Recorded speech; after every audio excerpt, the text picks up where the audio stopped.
What are we going to cover in this video? The first part I will show you the actual punch.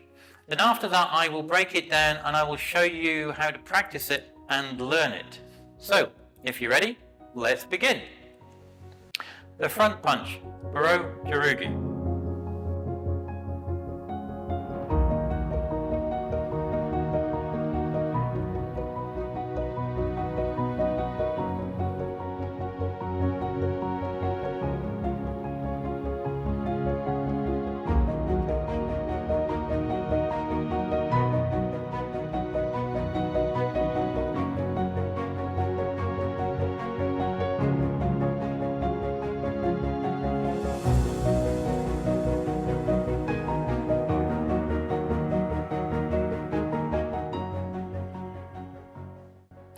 How to learn and practice a front punch.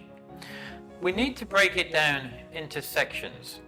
And the part one is where we'll go over and explain the twisting mechanism of the wrists and the actual arms. Part two then is that we'll then understand the movement and the reaction of the arms themselves. Part three is where we then explain when the move is finished, where everything should be positioned at the end of the move. At the same time with that, we'll go over the tension at the end of the actual move and the Ki Hap as well. And then part four, we'll put it all together. So, if you're ready, let's begin.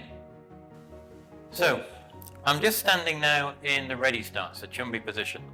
Nice and relaxed. We now need to put our hands into the center. And all I want to do now, we've got our hands in the center, close together, and all we're going to be doing now is the same again. We're going to be pulling back. This is our center line here. The center line is the center of our nose. So we just want our fists held out to the front in the center, and all we're going to be doing this time is we're pulling back with the left hand, and it comes back, same again, as it twists back, it comes back onto the hip. As before, making sure the elbow is not up and out, it's kept tight. And we're coming up straight. When we come back through, we're coming straight. And as we finish the move, that is when the wrist and the knuckles are twisting back over and finishing. Then we come, same again with the left hand side again. We're going to come down. We're pulling it down. As it's getting to the very end, at the very end it finishes twisting on the hip, palm facing up. And then we come back through, it comes back through the straight line. Straight to the center, and as it comes back and finishes, it twists over. Let's try the right hand. So the right hand comes back, same again, we're going to keep our elbow down. It's coming back through. As it's twisting back over, and when it comes to the hip, it finishes on the hip with the palm facing upwards. Then we put it back to the center again. When we're putting it back to the center, it's coming same again, straight through this straight line. It's coming through this straight line, straight, and as it's getting to the end there, as it finishes in the center, and the wrist has turned over. A little bit quicker this time with the left, we come back, out. And then with the right hand, and all we're doing, as I said, we're just getting a feel of the actual movement and the twisting of the wrist and the arms as it goes through the motion itself. And that is part one. Part two. Now what we need to do, we need to put both arms together of how they're working at the same time. And the easiest way to do that to start with is put the left hand back on the hip and the right hand out in front. And all we're going to be doing is swapping them over so that the left hand comes to the front and the right hand comes back on the hip. And remembering at the same time that they're coming through straight, they're coming not out, they're coming with the elbows down past the body here when they come up.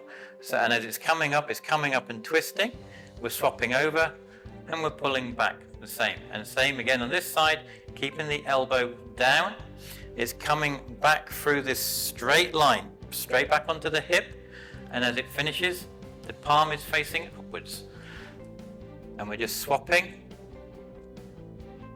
them over, and gradually you get quicker and quicker until it's comfortable, like so. Now, once you've been comfortable with that, what you need to do is, same again, left hand on the hip. We're going to do it so that they're finishing both at the same time, where before we were just swapping over. This time what we need to do is, as the left hand is coming through, the right hand is coming back. And as the left hand finishes in the center at the front, the right hand finishes back on the hip.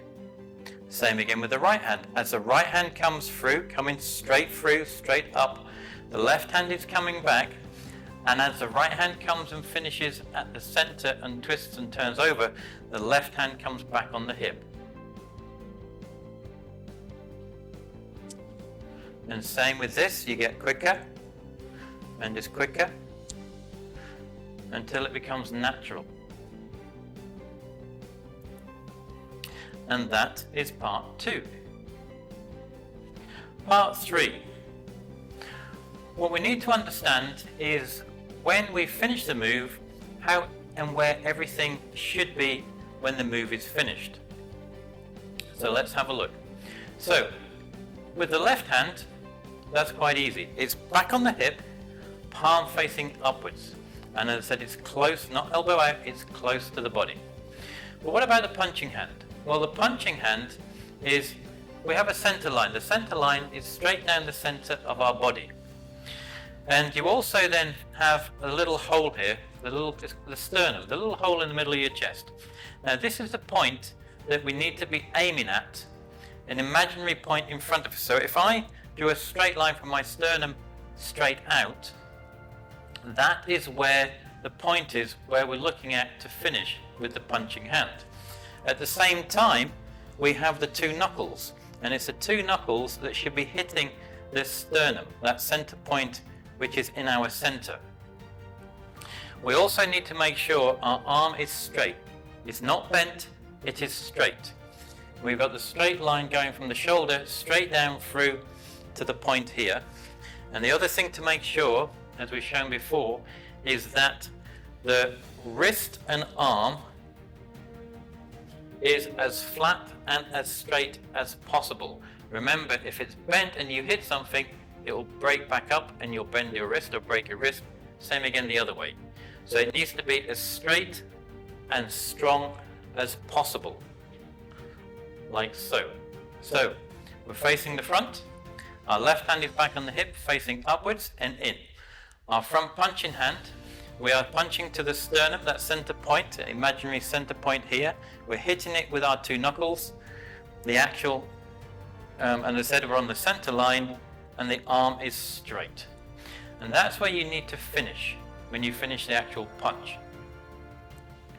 Now the other thing to bear in mind when you're punching is you can also use a couple of techniques to gain that extra little bit of power when you finish.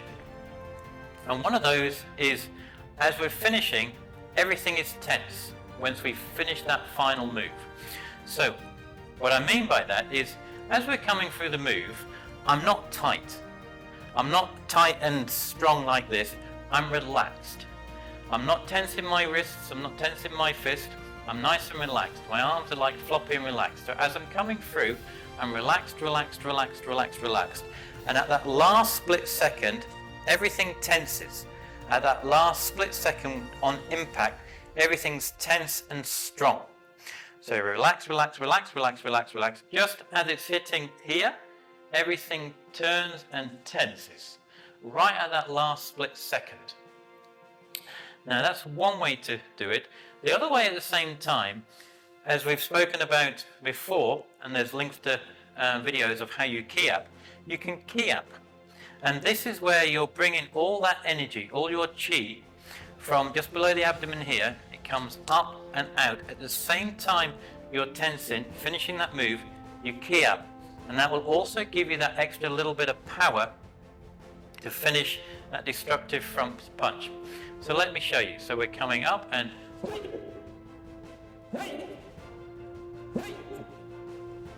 so as you see at the end of the move, everything is tense, strong, and that Ki Hap comes from in here in the sternum. I'm not shouting.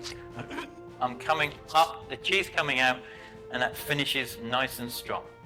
So that's the other thing you can utilize and use and practice when you're finishing the actual front punch, so that it's strong and has a destructive force. So there are all the three parts. What we now need to do is put it all together. So part 4, let's put it together.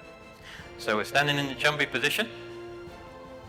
The easiest way to start this when you're practicing this is left hand back on the hip, right hand out in the front. And then we just swap them over.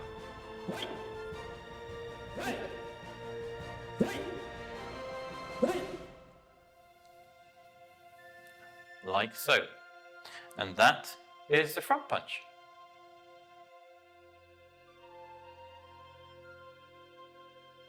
This is just a little tip for you. One thing to remember is when you're actually practicing this punch, and it doesn't matter whether it's a front punch or a side punch, or low, middle or high, is when you're actually doing these combinational drills, is to make the drill, the combination, as real as possible in your own mind. For example, if you're doing a punching drill, and try to imagine that opponent coming towards you. So when you are punching, you're punching with all that force and effort to actually stop that person coming towards you.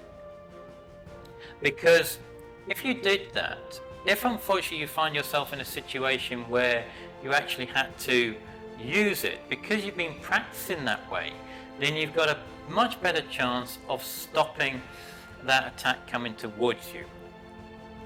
So this is just a little thing to remember, is when you are practicing, try to make it as real as possible in your own mind. Now you have an idea of the Taekwondo punch. All you need to do now is go and practice it, so you can build your own strong foundation.